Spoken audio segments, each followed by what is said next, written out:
We have a Father of all spirits. Our lives do not start in flesh. We are spiritual beings having a natural experience.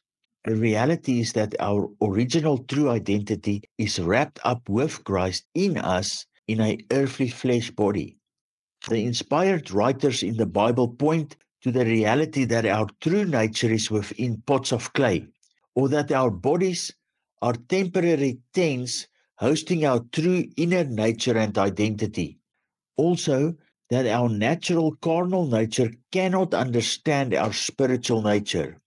The awakening of our true identity as a spirit being begin with our spirit and soul yearning for the knowing and fellowship with God our Father.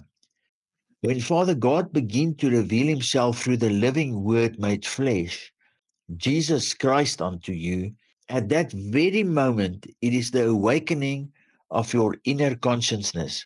The Holy Spirit begin to reveal the kingdom of God unto you in a life's journey. Father is our final destination via the Spirit word that was made flesh in the Christ order of things, out and away from the Adamic order of things.